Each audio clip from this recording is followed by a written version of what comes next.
On y est apparemment. On y est déjà? Et l'ami, vous êtes en direct. Formidable. On est en direct.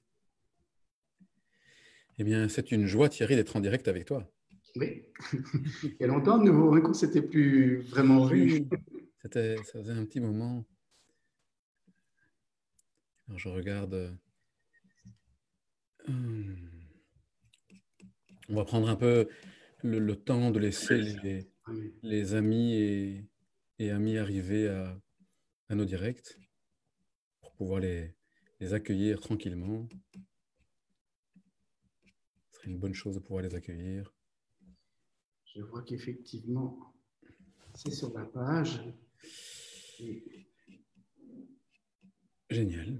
Ah. Bonsoir les amis et amis.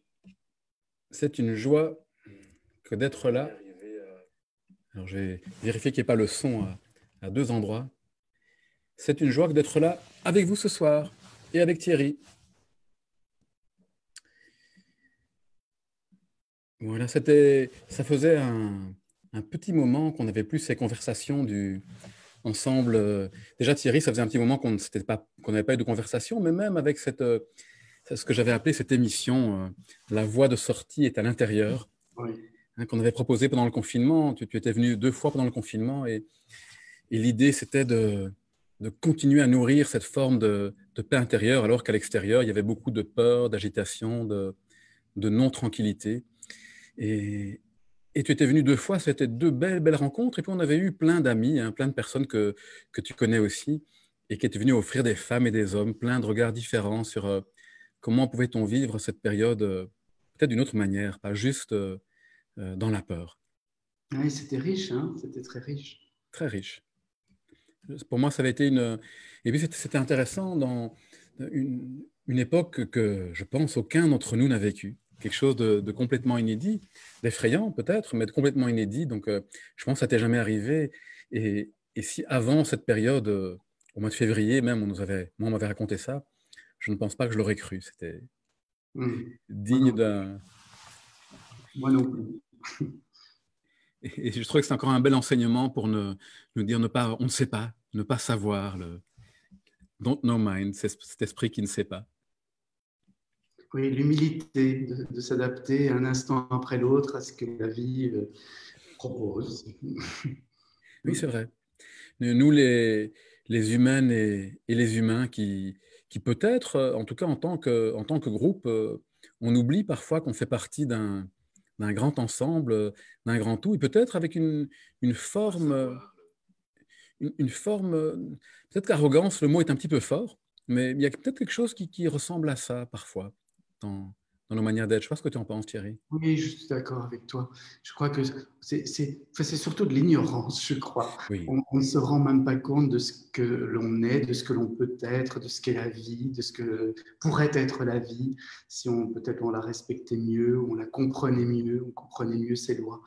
Et une forme d'ignorance incroyable. Hein, et malheureusement, on nous a appris beaucoup de choses. On nous a appris à calculer, à faire plein de choses, mais on nous a pas appris ça. Hein, c'est à comprendre l'esprit de nous, des choses. On manque de spiritualité tout court. Hein. Enfin, moi, c'est ma façon de le dire, mais je crois que c'est ça que ça veut dire. je reviens à ça tout de suite. Et je suis bien d'accord avec toi, Thierry. On manque de connaissance de l'esprit, spiritualité qui fait rapport à l'esprit. J'en profite pour saluer plein d'amis et d'amis qui sont là. Suzy, Cathy, Marie.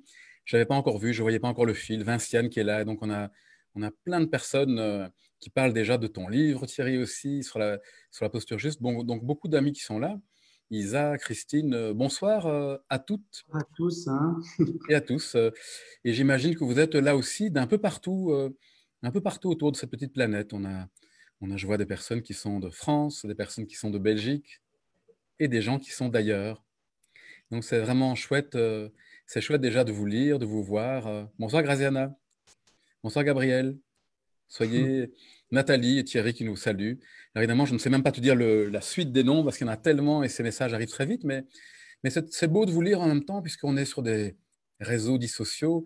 Et le fait d'avoir cette forme d'échange et que vous puissiez participer, partager, ça donne plus le sentiment qu'on est vraiment tous ensemble. Évidemment, le plus important, c'est la présence. Hein, c'est pour ça que Thierry est là. c'est qu'on peut vivre cette connexion dans la présence. Mais là, alors que les réseaux sociaux ont beaucoup d'aspects négatifs, là, je pense qu'on en voit leur aspect lumineux, ce qui permet de nous lier. Tu sais, Elios, moi, oui, je peux dire bouleversé parce que je ne m'attendais pas à cela pendant le confinement, pendant que tu faisais ces rencontres si riches. Moi, j'organisais cette méditation quotidienne et on a créé une vraie communauté. Et aujourd'hui, je ne fais plus les méditations quotidiennes, elles sont devenues hebdomadaires, mais je retrouve des gens et je vois sur l'écran des noms que je n'ai jamais rencontrés, ces personnes, mais nous sommes reliés vraiment. Et je le sens et il se passe quelque chose. Et je me suis dit, waouh, moi qui avais une vision un peu mécaniste des réseaux sociaux, je me rends compte que s'ils sont utilisés dans cette intention, dans cette présence-là, dans cette qualité, cette profondeur, c'est magnifique parce que ça nous relie réellement. Maintenant, il ne faut pas s'en contenter parce que bien sûr qu'on aimerait pouvoir se revoir dans des manifestations, des ateliers, des conférences, et puis dans la rue, se toucher, s'embrasser, mais c'est quand même merveilleux de savoir qu'on est reliés. Hein. Oui, oui. Et qu'on n'est pas tout seul, en fait. Tout relié, et comme dit Suzy, les âmes communiquent. Je trouve ça très juste et ça fait un lien avec ce que Thierry venait de dire. Hein, quand on est né, nos parents n'ont pas reçu le mode d'emploi de comment nous fonctionnons et nous, on ne l'a pas reçu non plus. Et donc, on nous a appris plein de choses sur le monde extérieur. Hein, on nous apprend à réfléchir. Notre mental, lui, il a été bien nourri. Mais par contre, comprendre comment fonctionne cette conscience, on ne l'a pas compris. Et Thierry, je pense, c'était un des grands apports de tes différents livres, c'est de nous intéresser à ça. Avant de te repasser le mot là-dessus, je vais te proposer de me dire un mot sur la citation que tu as choisie. Et donc, je vais reprendre cette tradition qu'on a eue pendant ces 2 mois. Et donc, la citation que tu as choisie qui me touche beaucoup, c'est celle-ci. « Avoir l'espoir, ce n'est pas penser que les choses vont aller bien, c'est surtout penser que les choses auront un sens. » Oui, Václav Havel. Hein, et c'est une citation que j'avais mis en exergue dans mon livre « La maladie a-t-elle un sens ?» Et en fait, moi, ça me touche énormément et je trouve que c'est particulièrement d'actualité aujourd'hui dans ce que nous vivons parce que la notion de sens, elle comporte 2 éléments. Elle comporte la signification des choses et puis la direction que l'on donne aux choses ou à ce qui va venir dans le futur.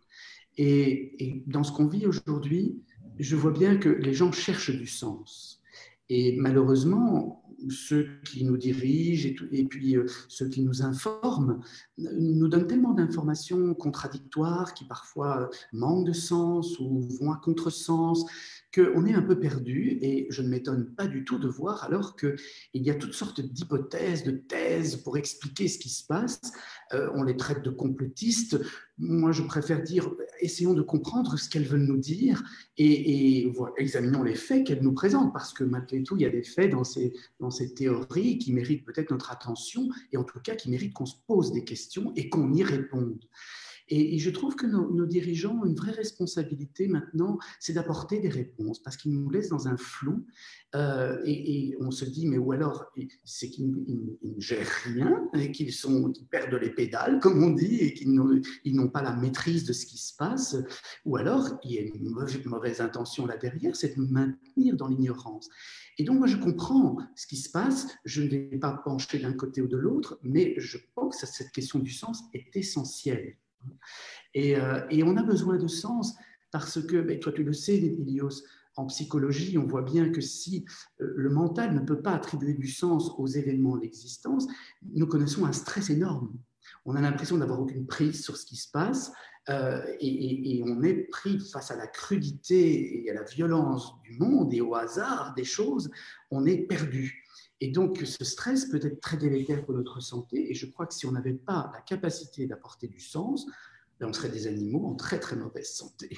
Donc, il est grand temps qu'on mette du sens dans ce que nous sommes en train de vivre, parce que sans ça, je crains pour la santé mentale de toute une humanité. Hein. Là, on pourrait avoir des pétages de plomb et voir de la violence. Et ça serait vraiment un grand gâchis. Voilà pourquoi j'ai proposé cette citation. C'est donc pas penser que les choses vont aller bien, parce qu'elles ne vont pas toujours bien. Et on se rend bien compte que notre monde est en mutation, qu'il y a des crises, qu'il y a des dangers. Mais c'est surtout se dire quel sens tout ça peut avoir et quelle direction je vais donner à l'existence, à mon existence, à notre vie commune, collective, face à tout ça. ou à partir de tout ça. Voilà, c'est pour ça que j'ai été chercher Václav Havel, qui était quand même un homme d'une grande sagesse et qui faisait de la politique avec cette sagesse-là. Alors quand je t'entends, je pense évidemment quand tu nous parles de sens, le sens en termes de signification, on a besoin de sentir que nos vies ont du sens. Et puis tu nous as parlé aussi de direction, on a besoin de sentir qu'on va vers quelque part. Donc il y a une direction qui nous est donnée parfois par les politiques, parfois par notre monde aussi d'associations, par nous en fait, nous les uns les autres. Ce qu'on appelle la société civile. Et puis, il y a un troisième, au moins, parce qu'il y en a sûrement plus, troisième signification du mot sens, qui est la sensation. Et je pense évidemment à ton travail sur la posture et la présence. Et je me dis, dans ce monde tellement polarisé, tu viens d'y faire référence, hein, de ce monde où, au lieu de parler, au lieu d'avoir des échanges, très vite, on est dans un camp ou dans l'autre, on est pour, on est contre. On le voit sur les réseaux sociaux, parfois avec beaucoup de violence d'ailleurs, c'est pour et c'est contre. Et je me dis, le travail que tu fais sur cette posture juste, parce que c'est le titre du livre qui sort maintenant, un livre important sur cette posture juste, est-ce qu'elle ne nous invite pas aussi à cette possibilité, dans cette posture, de pouvoir justement ne pas prendre tout ce qui nous traverse la tête au premier degré, ne pas nous identifier à tout, et donc être capable, dans un monde où on cherche du sens, de pouvoir dialoguer avec quelqu'un qui n'a pas la même posture, qui n'a pas le même avis, de pouvoir questionner, alors que si je m'identifie, c'est moi en fait, c'est mon avis, quelqu'un n'est pas d'accord, il n'est pas d'accord avec moi, je me sens attaqué et puis on voit tout ce que ça amène. Est-ce que tu pourrais un peu développer Absolument. là-dessus? Absolument. C'est en fait je peux dire exactement la même chose, peut-être avec d'autres mots, Oui, mais pour moi, c'est vraiment, ça part de la différence entre le mental et la conscience. Ce que j'appelle la conscience, qui n'est pas cette capacité de mettre les mots sur les expériences que nous faisons, qui est encore là de l'ordre du mental, mais cette conscience qui est juste présence au monde et constatation de ce qui est au monde. Et donc, c'est cette pure conscience qu'on découvre lors de l'expérience contemplative, de l'expérience de la méditation, cette pure conscience qui regarde le mental penser, percevoir, s'émouvoir, s'agiter bien souvent et bavarder. Et cette conscience est là au fond de nous. On ne lui laisse pas suffisamment de place parce que ce mental prend toute la place et ce mental s'identifie à moi, il dit moi pour parler de lui. Et donc cette personnalité qui se vit séparée des autres, eh bien elle vit dans la peur et elle est sans arrêt en train d'essayer d'éviter d'avoir peur et elle met en place des comportements que moi j'appelle névrotiques dans le livre La posture juste. Je parle de ces comportements en tant que névrose dans le sens où malheureusement ou peut-être heureusement, et chaque fois que nous mettons en place ces comportements, ils recréent exactement ce qui nous faisait peur. Et je dis peut-être heureusement parce que je vais enlever le peut-être d'ailleurs, parce que c'est vraiment ce que je pense, ce que je ressens au fond de moi et ce que j'expérimente dans ma vie, c'est que chaque fois que je mets en place un comportement qui finit par recréer ce qu'il était censé éviter, c'est une invitation à comprendre que je ne suis pas séparé, que je n'ai pas à avoir peur, que moi et l'autre, on est un et qu'on devrait se rencontrer non pas au niveau de ce qui nous sépare et de ce qui nous individualise dans nos moi, mais ce qui nous réunit dans notre essence, dans ce qui fait la vie en nous. Et alors, c'est plus du tout une attitude comme celle que tu décris, de combat ou d'agressivité ou de positionnement pour avoir raison face à autrui, etc. C'est quelque chose de beaucoup plus apaisé qui voit ce qui nous réunit et qui nous souffle à l'oreille, qui nous inspire, j'appelle la conscience, l'esprit. Hein, ce n'est pas le mental, pas le mind, c'est vraiment l'esprit avec le E majuscule. Et cet esprit, ce spiritus, nous souffle à l'oreille une sagesse. Et il nous indique cette posture juste, cette posture qui permet de ne pas abîmer le lien, de ne pas être dans la séparation, de ne pas créer plus de chaos et du coup de favoriser la vie, puisque la vie, ce sont ces liens et c'est cette harmonie que le chaos pourrait détruire. Donc, c'est tout le thème de ce livre, hein, mais c'est tout le thème de ma vie. C'est tout le thème de ce que j'essaye de maîtriser dans ma vie, non pas de diriger, mais d'accompagner. Et on ne peut le faire que quand la conscience est un peu éveillée en nous. Et je pense que la vie de tous les méditants, en tout cas déjà, hein. Sans ça, il n'y a pas de raison de méditer. J'avais repris ton livre, hein, la posture juste, et quelque part, c'est ce que tu nous dis peut-être dans ce chapitre au début, quand tu nous proposes de sortir, de quitter l'illusion. Est-ce que c'est de ça dont tu nous parles, de quitter l'illusion? Et je crois qu'il y a là quelque chose d'important de nécessaire, de salutaire, au niveau bien sûr de notre santé mentale, parce que sinon dans une situation compliquée pour beaucoup d'entre nous, hein, avec ce confinement, beaucoup de personnes ne peuvent pas aller plus loin qu'un kilomètre de chez elles, parfois des relations très compliquées, des situations de vie très compliquées, économiques, et donc, mais il y a aussi une question de bonne santé de notre société. Si on s'identifie à nos pensées de manière tellement radicale, ça nous polarise. On l'a vu bien sûr aux États-Unis dans la campagne américaine, mais on le voit aussi dans nos propres pays, dans nos propres villes, cette polarisation qui vient de cette séparation. Et donc, quitter l'illusion, Thierry, ça serait… Et quitter l'illusion, c'est déjà de se rendre compte que ce mental, hein, qui crée cette entité qu'on appelle moi, eh bien, il est dans l'illusion. Parce que ce moi, c'est quelque chose qui n'est pas si stable qu'on le croit. La méditation nous apprend ça. Ce moi, il est constitué de sensations, de pensées, d'émotions, mais tout ça bouge, passe, et ce sont des phénomènes passagers. Et donc, si on pouvait comprendre que ce que nous sommes vraiment tout au fond, c'est celui qui regarde ce moi, c'est cette conscience. Et cette conscience, j'en avais beaucoup parlé aussi déjà dans Écouter le silence à l'intérieur, parce qu'elle ne peut s'éveiller en nous, et ce n'est pas ma conscience, c'est la même chez toi, Elio, chez nous tous. C'est cette capacité d'être au monde et de constater le monde, d'accueillir le monde et de le laisser surgir en nous.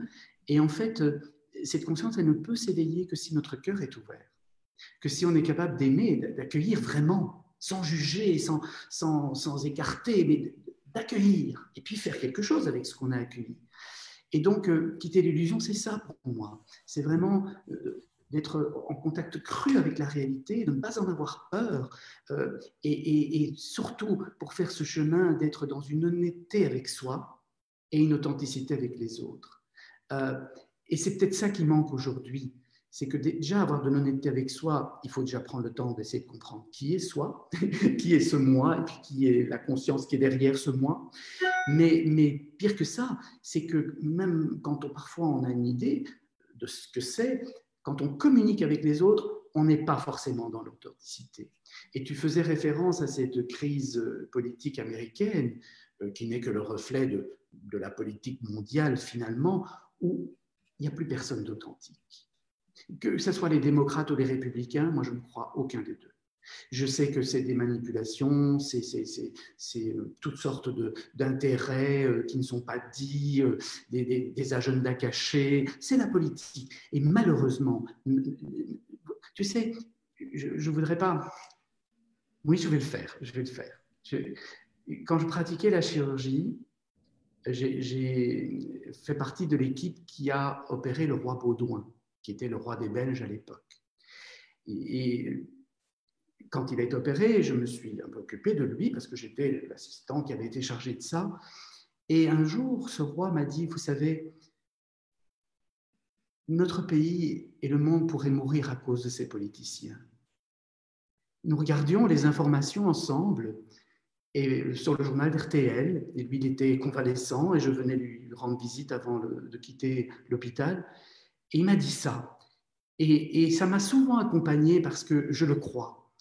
Aujourd'hui, si on fait de la politique, on ne se rend pas compte qu'on a une immense responsabilité qui n'est même pas envers les élus, elle est envers la vie. Et le livre, La posture juste, c'est ça. C'est comment avoir cette justesse.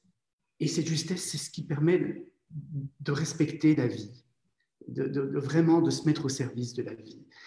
Et si la politique continue à être un métier, je crois que ça ne s'arrangera pas. Par contre, si la politique devient un sacerdoce, c'est-à-dire qu'elle redevient spirituelle, qu'elle est un vrai service, alors on a une chance de s'en sortir.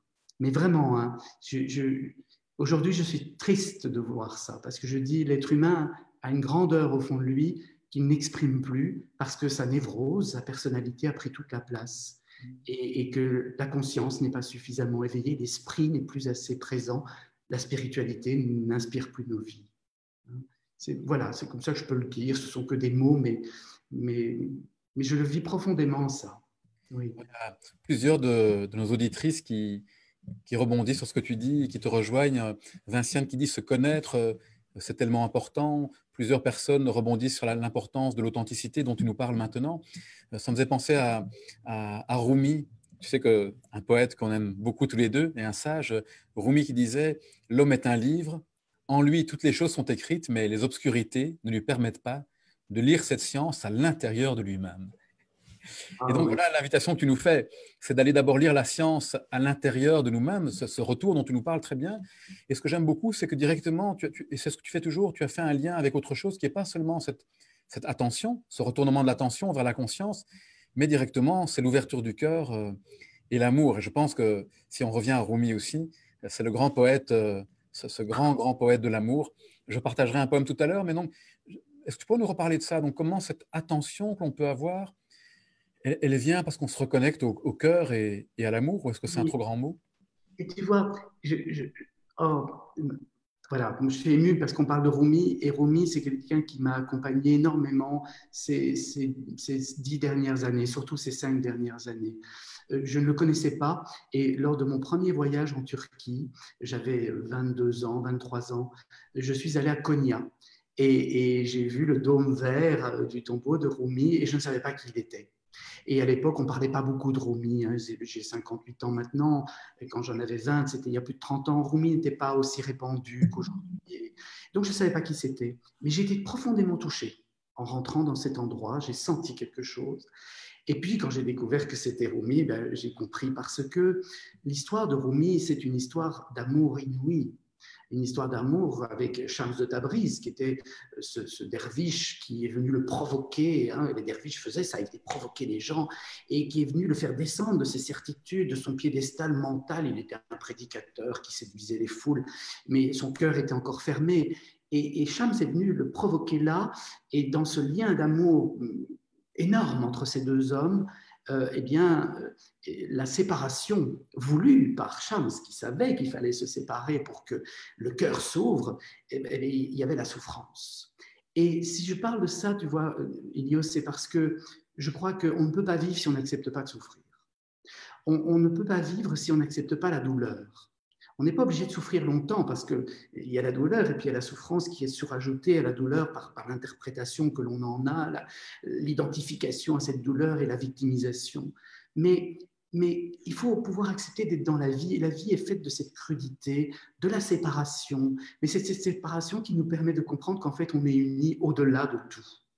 Et c'est ce que Rumi nous a montré, hein, c'est qu'on est unis au-delà de la mort, au-delà de la séparation, quand on s'est contacté à un endroit qui n'est pas celui de la névrose, de l'attachement, de cette peur, de la rupture du lien dont je parle dans le livre, hein, mais qu'on est dans cette paix profonde qui accepte ce qui est, et qui accepte que même le lien puisse être distendu, détaché, mais ce n'est pas pour ça qu'on n'est plus relié profondément à l'essentiel. Et pour moi, c'est ça, hein, c'est ça Rumi, et c'est ça le secret. C'est ça le secret d'une vie qui s'ouvre et qui se libère. Et, et, et c'est vrai que ça me parle beaucoup ce que tu dis, parce qu'au fond, tout ce qui est important pour nous, eh bien, va être source de douleur, pas parce qu'on voudrait, pas parce qu'on cherche les douleurs, c'est comme ça. C'est que nos émotions difficiles sont des marqueurs d'importance, et que si j'aime quelqu'un, voilà notre fille, je l'aime profondément, et donc quand elle est malade, eh bien, voilà, c'est de la douleur.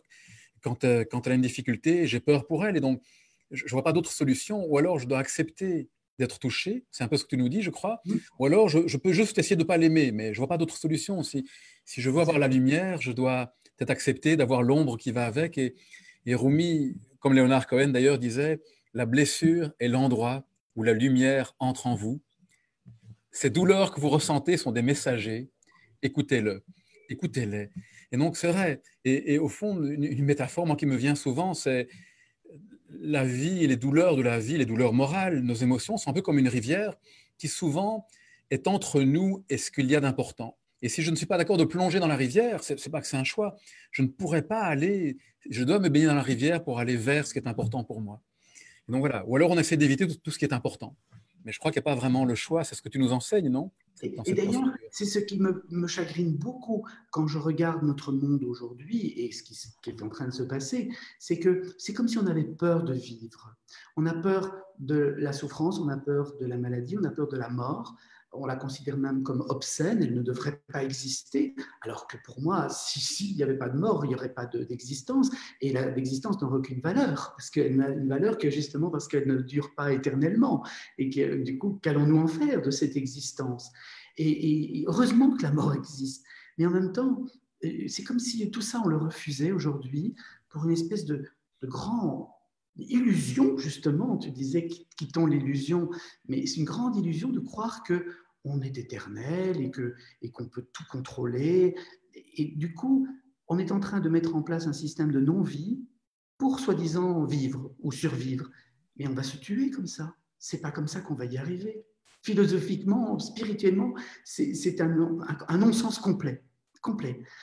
Et donc voilà, oui, c'est ça que je dis, c'est pour ça que j'ai écrit ce livre. Et d'ailleurs, tu sais, ce livre, moi, je ne pensais pas l'écrire maintenant, je pensais l'écrire dans 2, 3 ans, parce que écrire des livres, pour moi, c'est devenu quand même pas un effort, oui, un effort, c'est-à-dire que je suis dans la transmission à l'école et tout ça, avec les élèves, et il faut prendre ce temps de rentrer dans l'écriture. Et je ne pensais pas, et puis c'est mes éditrices qui ont dit, mais Thierry, c'est pour maintenant ce livre. Alors j'ai dit, ok, on va essayer, et puis comme il y avait ce confinement, j'ai quand même pris un peu de temps pour le faire, et finalement c'était très vite, parce que c'était là, je le portais, mais en même temps, elles ont eu raison, parce que je crois que celui-là et plein d'autres livres peuvent être des ressources pour essayer de éclaircir la route, quoi, hein, parce que ça nous paraît souvent très nébuleux.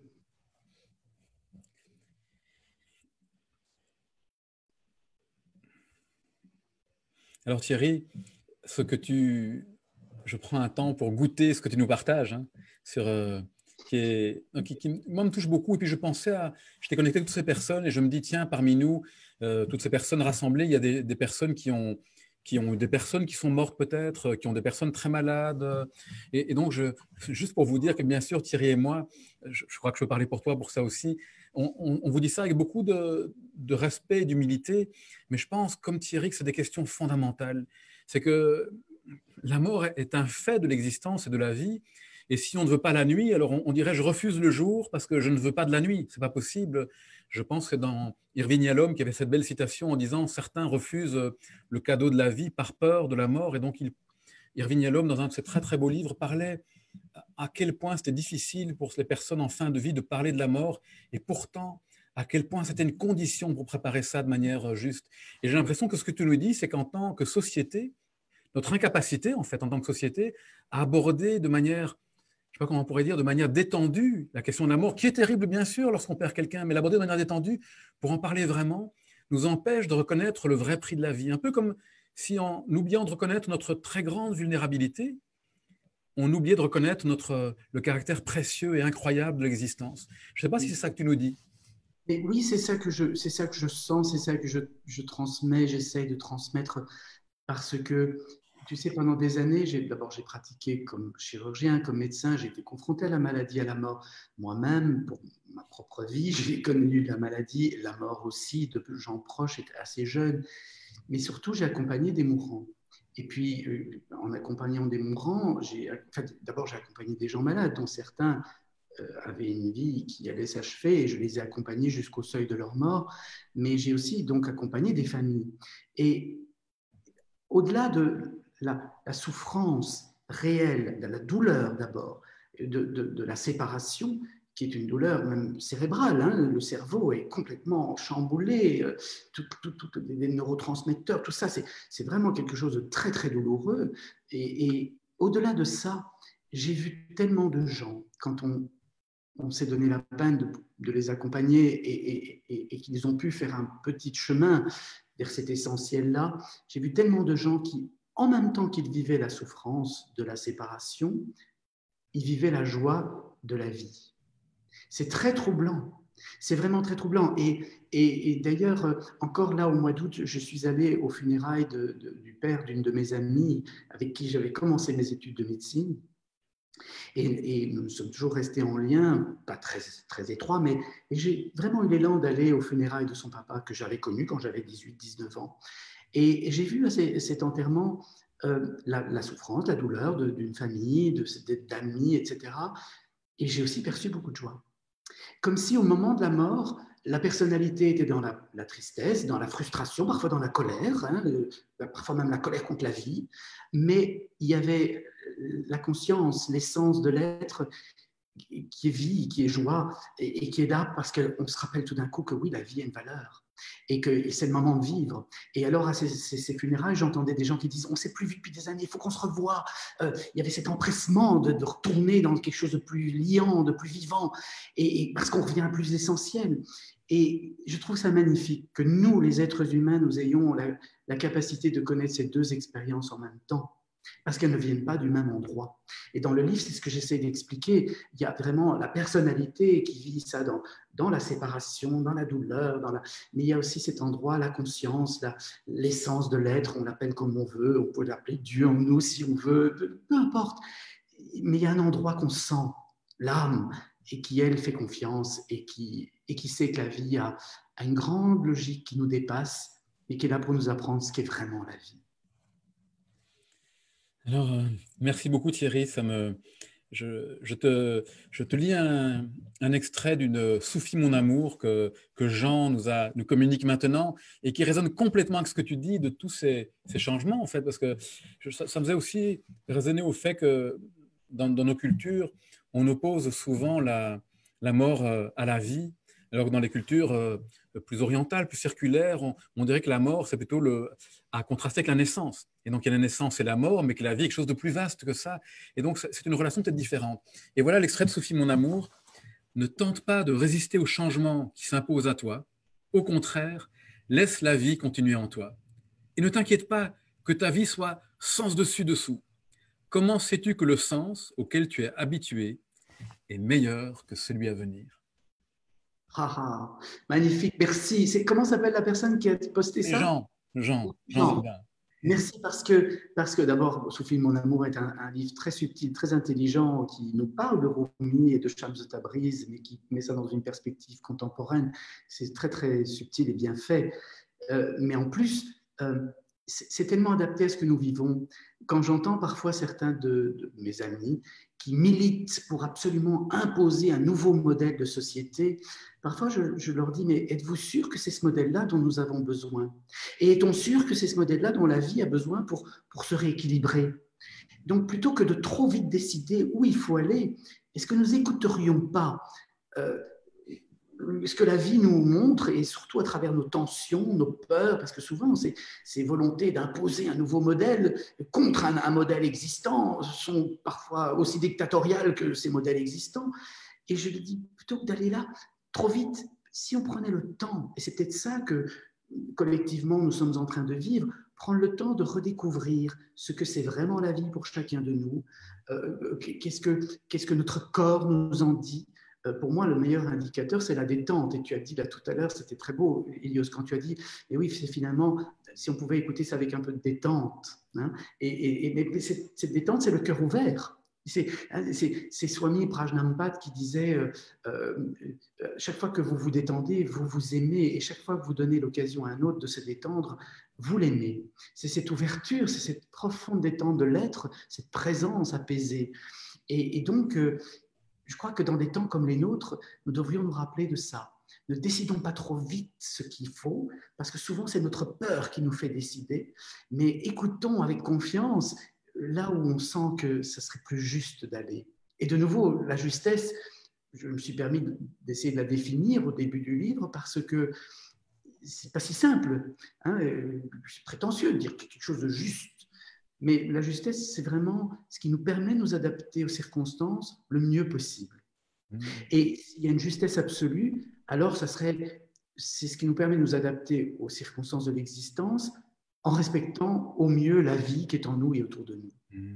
Il y a toujours des choix qui vont peut-être être cruels pour ça, mais quand je regarde le monde animal, je vois que la vie est crue et que parfois le troupeau laisse un animal blessé sur le côté parce que pour privilégier le maximum de vie en chacun de ces individus et collectivement, on est parfois obligé de laisser un animal sur le côté. Et ça nous paraît insupportable, mais en même temps, c'est cette humilité de dire non, il y a des lois du vivant et laissons aussi la vie nous montrer ce qu'elle est. Hein. plutôt que de décider à sa place ce qu'elle devrait être. Laisser la vie parfois vivre à travers nous, et en laissant cette vie vivre à travers nous, peut-être aussi en apprendre quelque chose.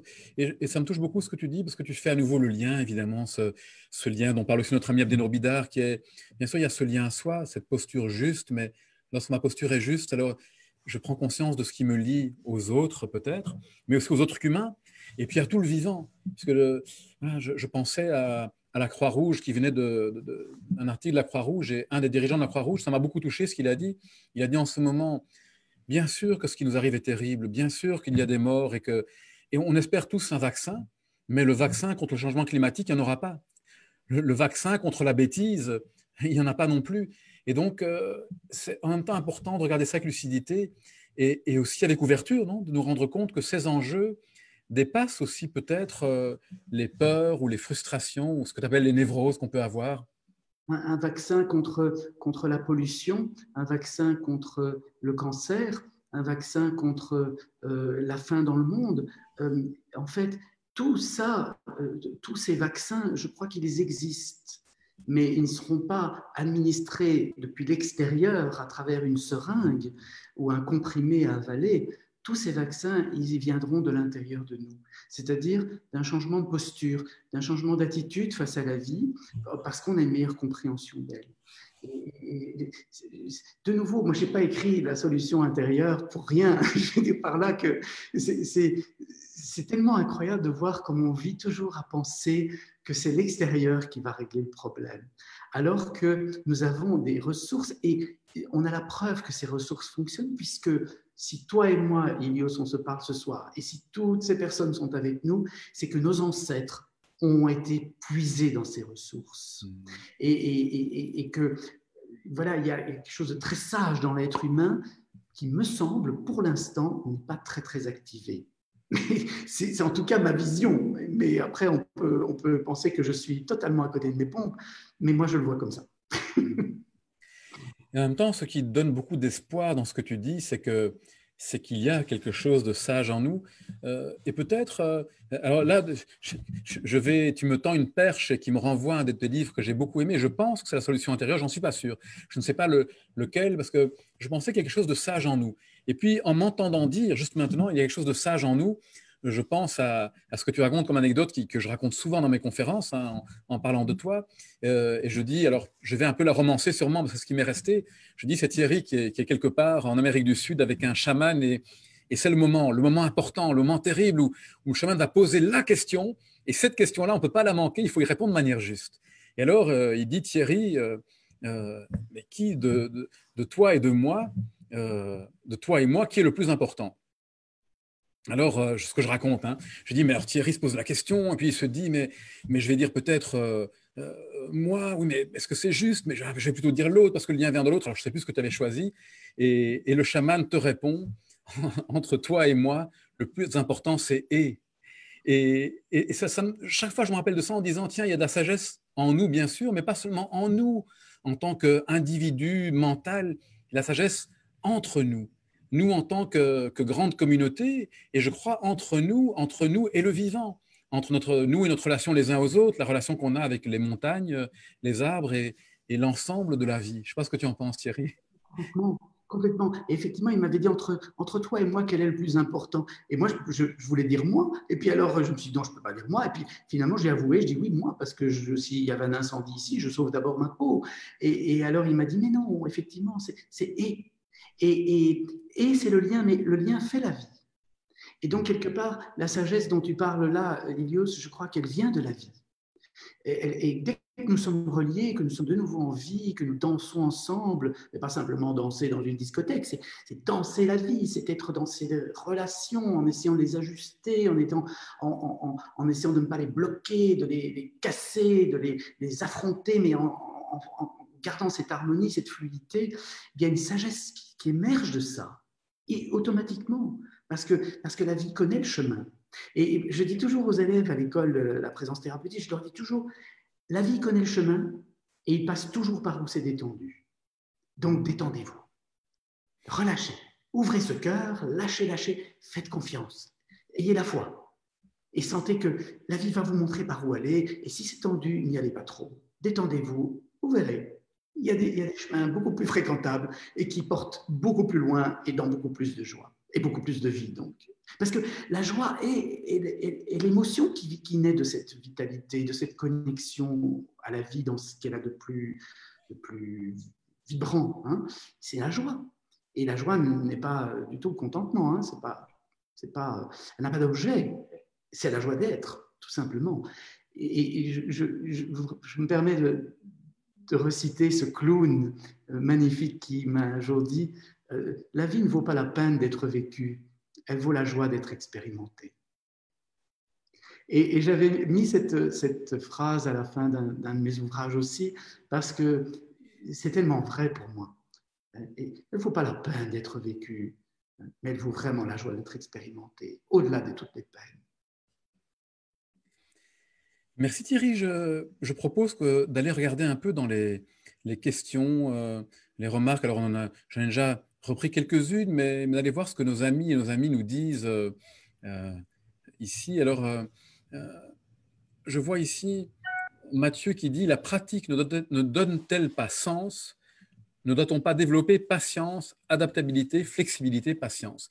J'ai l'impression qu'il fait vraiment, il rebondit sur ce dont tu parles en parlant de la rivière. Moi, quand tu as parlé de la rivière, je ne sais pas si tu as parlé de la rivière, tu as parlé de l'adaptabilité, la vie, elle avance toujours, elle va là où c'est détendu. Il m'est venu en tête, je ne sais pas si tu as dit le mot rivière, en tout cas une rivière, et je me dis bien souvent ce que moi je fais, c'est un barrage. Je ne suis pas content.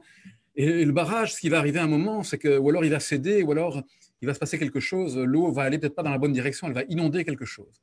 Alors que si je prends ta proposition de la posture juste, tout à coup, je me détends, et là où je me détends, la flexibilité, l'eau peut à nouveau couler.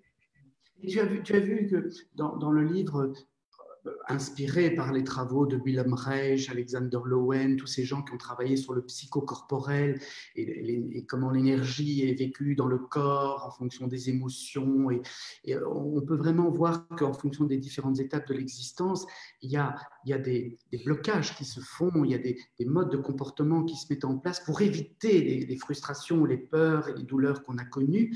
Et on a tous passé par les mêmes étapes, même si les circonstances n'étaient pas les mêmes. On a connu les mêmes dynamiques.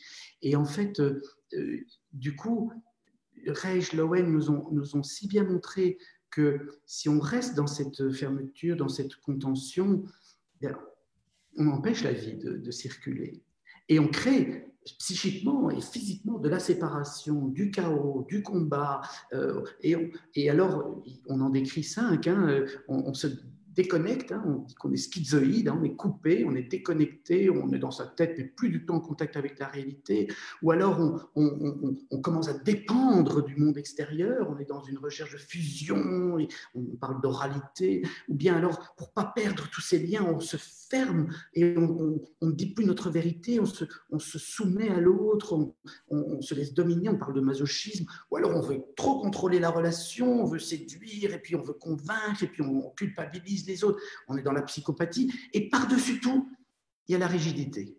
C'est-à-dire qu'on ne veut même pas voir tout ça, on fait croire que tout ça n'existe pas, et on se fait un joli personnage tout lisse, hein, toujours parfait, et notre monde est très rigide. On affiche des choses très, très lisses. Et en fait, non. En fait, on est rempli de paradoxes, de colère, de besoins, de domination, de soumission et de peur de perdre le lien. On est rempli de ça. Et c'est normal. Mais dès qu'on ouvre le cœur, dès qu'on regarde ça avec amour, donc avec humour, parce que je dis souvent, quand on regarde les choses avec amour, surgit l'humour, on voit, on dit « Oh mon Dieu, je suis encore là-dedans, je suis tombé là-dedans ». Alors la vie recircule. Et il n'y a rien de grave. Tout est important, parce que tout veut dire quelque chose, mais il n'y a rien de grave. Parce qu'on peut faire quelque chose avec ça. Et quand on est séparé dans la douleur, dans le chaos, on a alors un espace de choix, qui est l'espace de la conscience, pour créer autre chose. C'est en tout cas pour moi un message d'espoir. Hein, et à cet espoir est relié un sens. C'est que en tant qu'être humain, nous avons peut-être cette fonction de rendre conscience qu'il n'est pas et de co-créer ensemble plus de vie. Alors qu'au départ, notre mental nous aurait peut-être éloigné de la vie, par peur de mourir déjà, parce qu'en tant qu'humains, nous avons peur de mourir, ce que beaucoup d'animaux n'ont pas. Et ça, c'est sans doute déjà un gros handicap. Quand tu parles de... Je vais juste citer Suzy, qui vraiment elle a dit quelque chose qui vraiment fait écho à une partie de ce que tu viens de partager, qui est se perdre en voulant plaire aux autres, ou perdre certains pour se plaire à soi-même. On aurait pu dire se perdre en voulant plaire aux autres, ou perdre certains pour plaire à la vie. Oui, et oui, oui, oui, oui, oui. Et en fait, c'est ça l'illusion que nous devrions pouvoir quitter, parce qu'on perd personne. On perd personne. On est tous reliés. On peut se donner l'illusion qu'on n'est plus en contact avec l'autre, mais il est toujours au fond de nous quelque part. Alors, quand tu disais que tout est important, mais rien n'est grave, je pensais à un film qu'a fait une journaliste qui m'a beaucoup, beaucoup touché, Anne-Dauphine Julien. Anne-Dauphine Julien qui a raconté dans Trois petits pas sur le sable mouillé, ou je ne sais pas si c'était Quatre petits pas, comment elle a accompagné un de ses enfants qui est atteint de leucodystrophie dégénérative, et donc elle se rend compte à l'âge de 2 ans, par les petits pas sur le sable qui ne sont pas droits, et donc que son enfant va mourir bientôt. Et c'est un très bouleversant témoignage d'amour, en fait. Elle raconte comment elle accompagne son enfant dans la fin de sa vie, et c'est très, très touchant. Et dans son film, il y a un enfant qui dit, elle a fait un film par la suite sur des enfants tous atteints de maladies dégénératives, et un enfant dit, la mort, c'est triste, mais ce n'est pas grave. Wow. C'est très, très touchant et beau. Et dans ce que tu disais, c'est un problème, c'est vrai, la mort de pouvoir l'aborder, en parler. Récemment, ce qu'on a fait avec notre fille de 6 ans, le jour de la fête des morts du Mexique, qui me touche beaucoup, parce qu'il y a cette joie, en même temps, ces couleurs. On a fait un petit hôtel des morts, où on a ensemble décidé quelles étaient les personnes qu'on voulait honorer qui étaient mortes. Et donc, on a mis un petit mot de chacun, et puis ensemble, on a partagé ce que chacune de ces personnes nous avait apporté. Et donc, en même temps, bien sûr, on était en train d'honorer la vie, en fait, de cette manière-là, en pensant à tout ce qu'on avait reçu. Au fond, c'était un moment de gratitude. Et donc, plutôt que d'être en rapport avec la mort uniquement dans une forme d'évitement, on pouvait se relier à la vie par des personnes qui, évidemment, physiquement, ne sont plus là. Ça me faisait penser à ça. Tu sais, dans le processus de deuil, puisque j'ai accompagné des personnes dans ces processus-là, et moi-même, j'ai dû faire des deuils, et j'aurai certainement encore à en faire, je crois que faire le deuil d'une personne, c'est avant tout faire vivre en soi ce que cette personne a apporté ou nous a révélé en nous. Et souvent, dans nos relations, nous nous réunissons par complémentarité. Hein, on dit souvent c'est ma moitié, et donc quand l'autre n'est plus là, je suis comme vide. Mais c'est une illusion parce que je ne suis pas vide, j'ai ce potentiel en moi. Et si le passage de l'autre dans ma vie m'a révélé que j'avais besoin de ça, alors je peux peut-être commencer à le créer. Et c'est tellement un hommage à rendre à nos disparus que de les faire vivre en nous à travers ce qu'ils nous avaient apporté. Tu vois. Et souvent, il y a des gens qui ont compté pour moi très fort, qui m'ont beaucoup inspiré ou qui m'ont beaucoup nourri aussi quelque part. Et leur départ a été troublant et douloureux, mais maintenant, je me dis non, non, non, non, non, vous étiez là et jamais ça chez vous, eh bien, ça va vivre chez moi.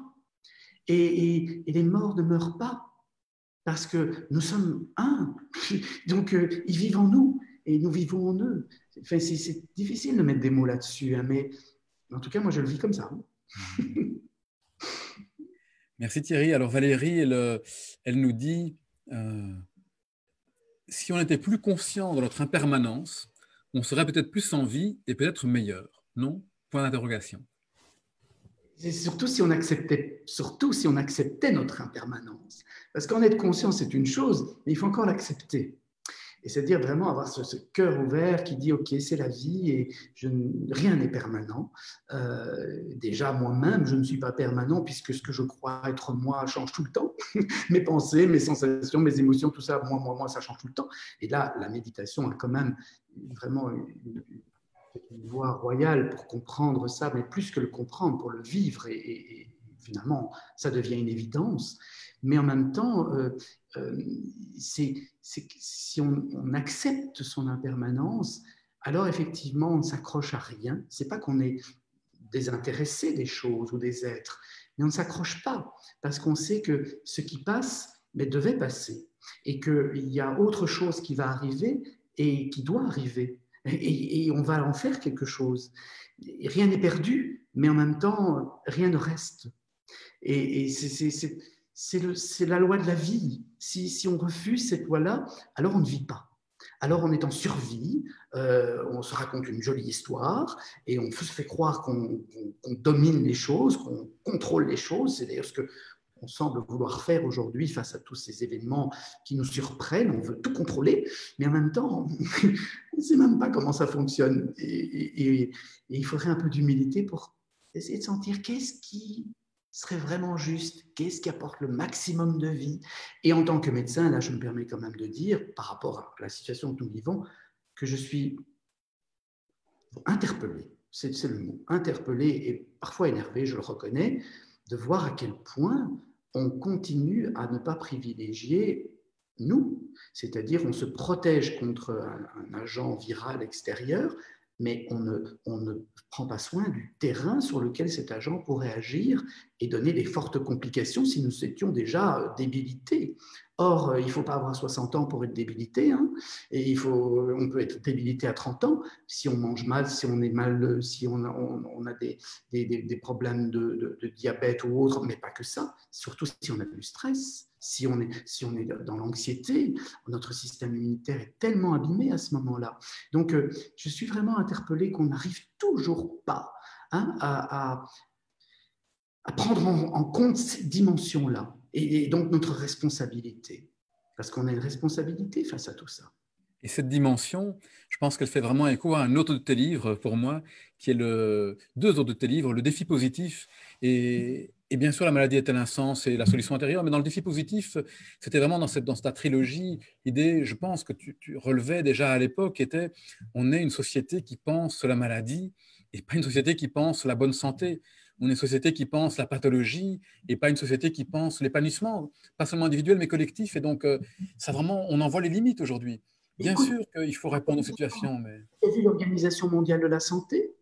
Ben, c'est une organisation mondiale de la maladie. Elle ne nous parle que de maladies, de dangers et de mesures de barrières, de protection, etc.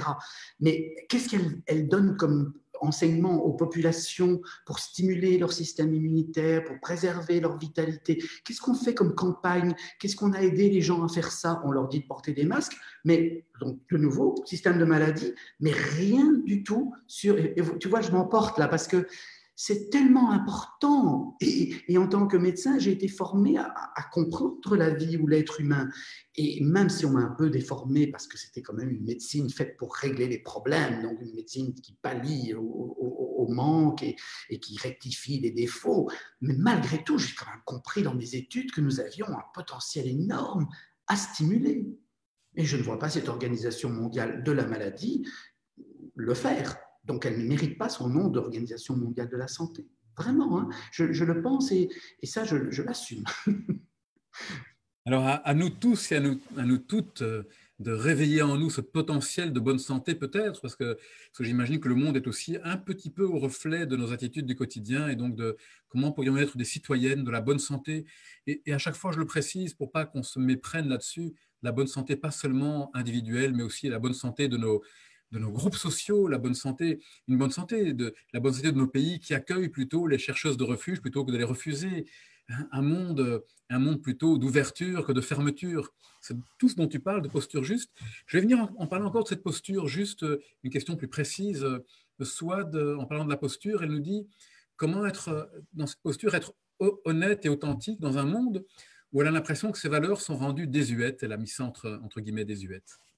Je suis d'accord qu'elles paraissent peut-être désuètes, elles sont parfois même combattues, parce que les gens qui parlent vrai, parfois on les ridiculise, on les trouve un peu simples, hein, on ne les trouve pas assez intellectuels, et pourtant c'est dans cette simplicité que se dit la vérité, ou se dit la vérité qui est reliée justement à la vie. Mais je ne pense pas que ça soit une excuse pour se dire ben, c'est parce que ce monde fonctionne comme ça, dans un espèce de grand bal masqué, que je suis dispensé de quand même essayer d'avoir cette honnêteté avec moi et cette authenticité avec l'autre. Parce que si moi je ne le fais pas, ben alors rien ne changera jamais. Et je sais que le Mahatma Gandhi voilà, on a répété cette phrase à l'infini, mais elle est tellement fondamentale. Soyons le changement que nous souhaitons voir dans ce monde. Alors plutôt que de déplorer que le monde soit pas assez authentique et qu'il n'y ait pas assez d'honnêteté, mais soyons honnêtes, nous, avec nous-mêmes déjà, de reconnaître ce que nous sommes, déjà au niveau de notre personnalité. C'est très dur d'accepter qu'on a cette personnalité, comme je le décris dans le livre, avec tous ces traits de caractère absolument pathétiques par moments, tellement ils sont contre-productifs par rapport à ce qu'ils sont censés faire. Mais en même temps, quand on ouvre son cœur et qu'on accepte ça, on se rend compte que d'abord, on n'est pas que ça, on est cette conscience qui regarde, on est cet amour qui est capable d'accueillir tout ça, et on a tout d'un coup une inspiration folle pour faire autrement. Donc, moi, je ne peux pas me donner d'excuses. Je ne veux pas me faire mal non plus en me disant tu n'es pas assez bien. Ce serait du perfectionnisme encore très rigide venant de ma personnalité avec un ego spirituel qui voudrait dire moi je suis parfait. Non, non, non, non.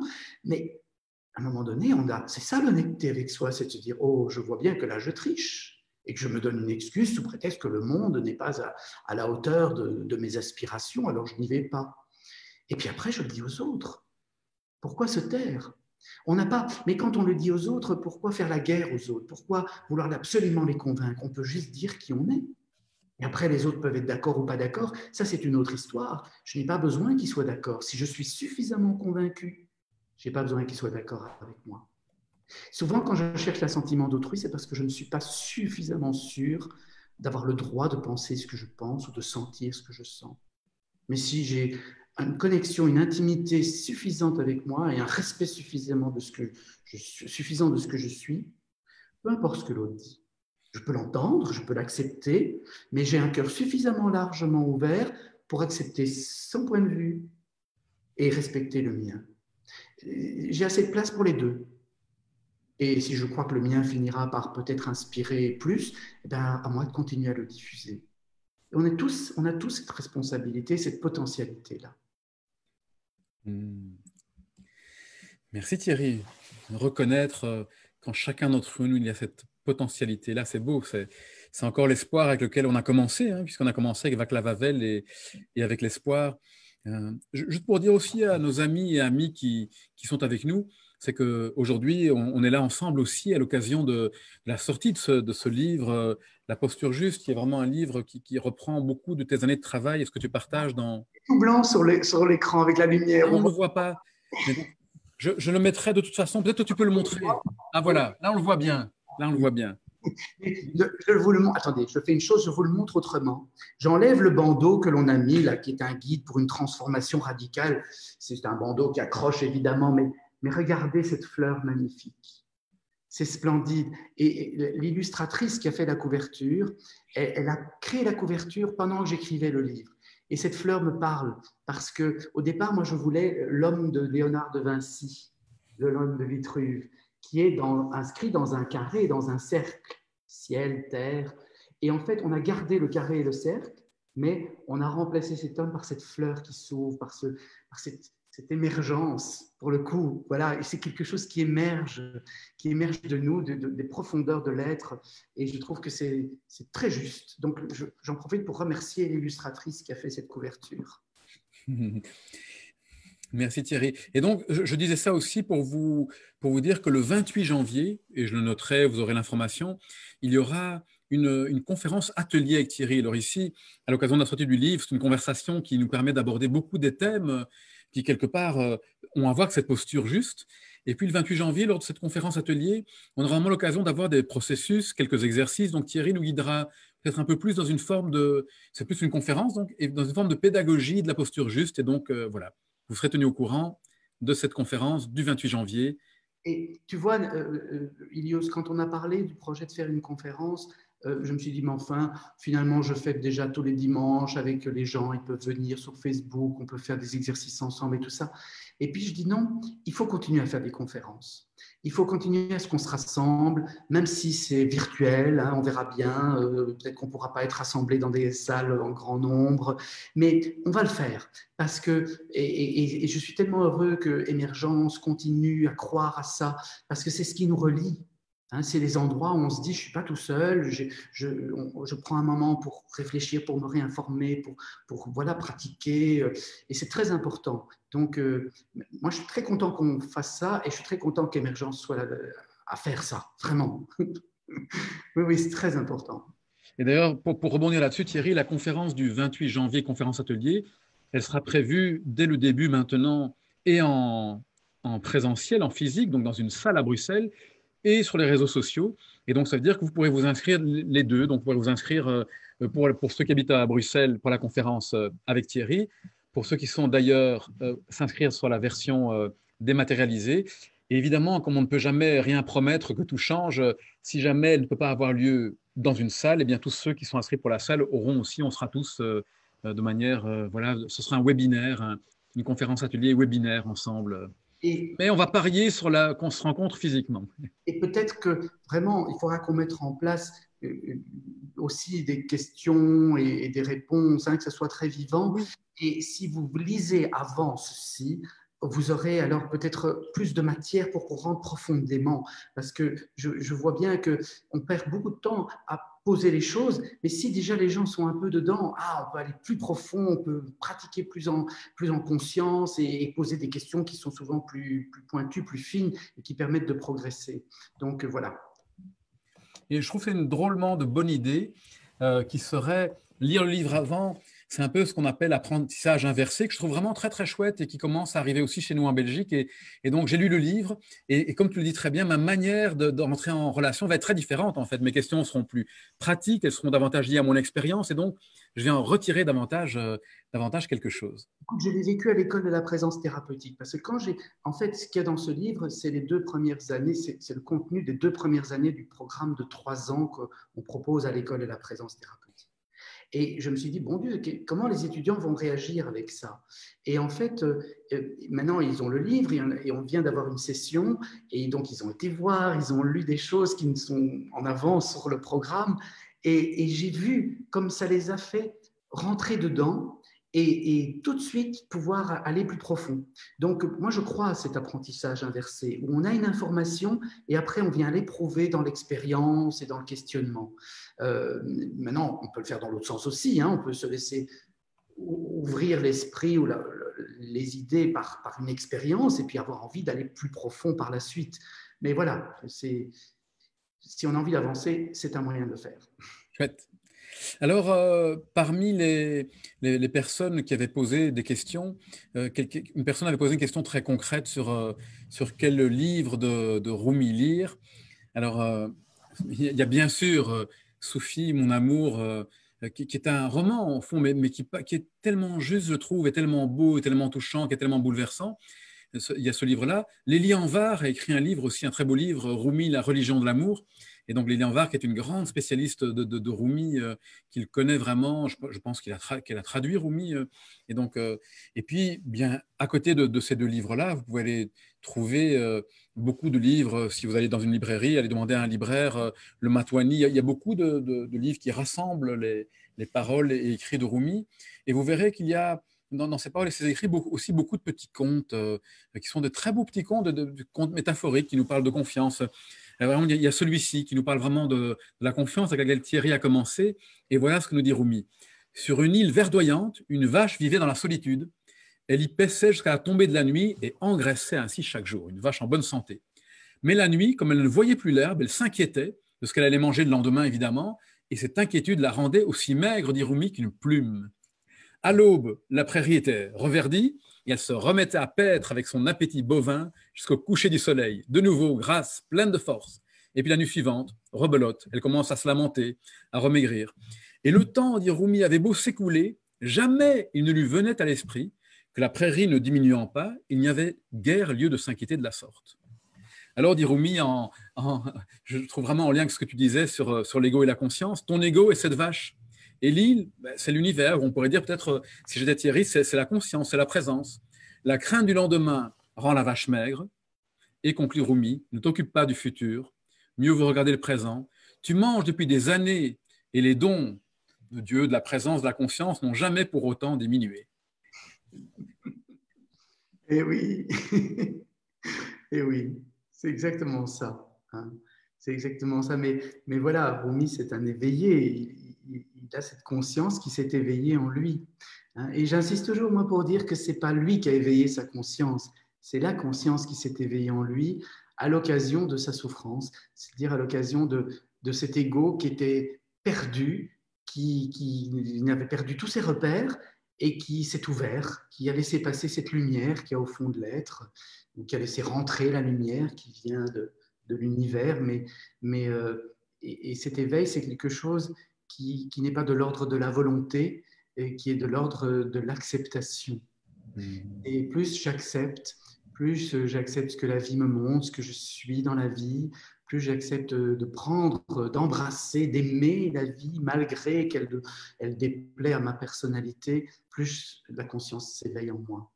Et ça, c'est magnifique. Parce que quand la conscience s'éveille en nous, il y a une paix. Et il y a même comment je vais dire ça?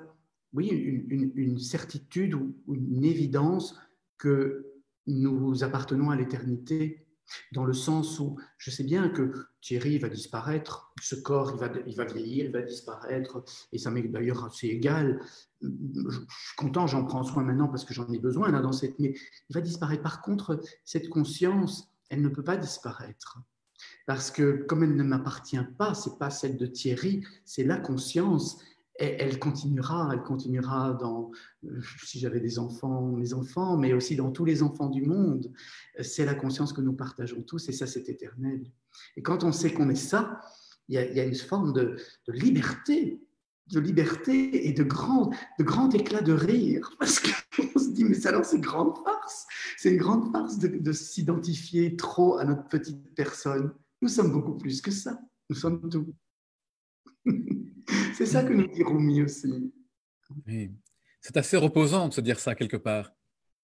Oui. Alors, amis, vous pourrez retrouver bien sûr Thierry dans ces méditations qui ont lieu maintenant, Thierry, toutes les semaines. Bonsoir, on continue à faire voilà. Tous les dimanches soirs sur la page de Thierry Janssen, allez voir sur Facebook. Allez visiter aussi le site de l'école de la présence thérapeutique, qui est un très très beau projet de Thierry. Et je pense, je ne me trompe pas en disant que l'école de la présence thérapeutique, c'est l'endroit où on enseigne la posture juste à toutes les personnes qui seront en relation, pas seulement les thérapeutes, mais des personnes qui, dans leur action, dans l'existence, seront en relation. Donc, c'est tellement important pour nous tous d'avoir cette posture juste. On a de plus en plus de jeunes qui viennent, ça c'est magnifique. Et au départ, on a accueilli surtout des thérapeutes et des soignants, des médecins, des infirmières, mais maintenant on accueille toutes sortes parce qu'on se rend compte que surtout dans la jeunesse, il y a une telle soif de servir la vie, mais parfois tellement perdu de ne pas savoir par où s'y prendre. Et en fait, ils découvrent qu'en fait, il ne faut pas s'y prendre par un bout ou l'autre, il faut juste être différent et être vivant, donc pleinement présent. Et c'est très beau de voir ça. Ça fait 6 ans maintenant, mais c'est quand même ça vaut un peu la peine parce que c'est quand même du travail et des contraintes, mais ça vaut surtout la joie de le vivre, vraiment. Merci pour tout ça, Thierry. Alors aussi, je vous invite à aller sur la page, il y a beaucoup de nos amis qui y sont, qui nous regardent maintenant, Thierry, hein, sur la page de présence. Et là, tous les jours, vous avez 2 moments de méditation live aussi. Et donc, demain à 8h, il y aura Caroline Jacob. Caroline, qui est une amie instructrice de méditation et de yoga. Et donc, à nouveau, très proche de ce que fait Thierry, qui nous invite à venir dans le corps.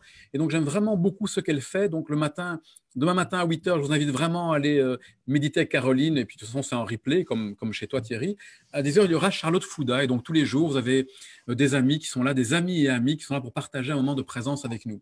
Ça, c'est formidable. Tu sais que souvent, quand je me lève, je suis encore parfois dans un demi-sommeil ou quoi, parce que parfois, je dors un peu plus tard et ting, et je vois le petit sigle de présence et c'est la notification que commence quelque chose. Alors, je me branche et c'est merveilleux parce qu'on se dit, ah, ça y est, tu vois. Et si quelqu'un médite là, ça veut dire qu'il y a des gens autour de lui. Mais on sait aussi qu'il y en a d'autres qui méditent ailleurs. Et je crois vraiment, hein, sans vouloir faire du prosélytisme pour la méditation, il n'y a rien à faire. Ça reste la voie royale pour apaiser le mental et laisser la conscience s'éveiller en nous. C'est la voie royale. Hein. Et si elle peut être vécue dans le corps et ouvrir ce cœur, comme on essaie de l'enseigner à travers les plongées dans le silence intérieur ou ces pratiques yogiques, alors vraiment, ça va vite. Ça va vite de sentir ça. Merci Thierry. Amis et amis, c'était une grande joie de partager avec Thierry, avec vous toutes, ce moment d'échange, ce moment de partage, d'où vous soyez en fait tout autour du monde. Je pense qu'on a pu sentir, en tout cas moi j'ai senti qu'on était ensemble pour partager cette joie Thierry, cette joie lucide que tu nous invites à partager au travers de cette posture juste. Alors, je vous donne rendez-vous avec Thierry le dimanche pour sa méditation. Rendez-vous avec moi, si vous le voulez, la semaine prochaine, mercredi prochain à 21 heures pour une conversation. Et je vais terminer, si ça te va Thierry, avec un poème de Rumi. Et puis, je raccrocherai après. Je crois qu'on peut Oui, raccrocher après. Sauf si tu veux dire quelque chose avant. quelque chose, je veux dire merci. Bien sûr. Merci à tous ceux qui ont rendu cette rencontre possible. Et j'ai eu plusieurs rencontres ces dernières semaines sur les réseaux sociaux.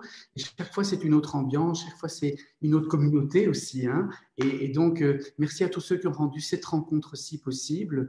Et à bientôt pour la suite, hein, la suite de nos aventures. Donc, très important de reconnaître évidemment toutes celles et ceux qui nous ont aidés.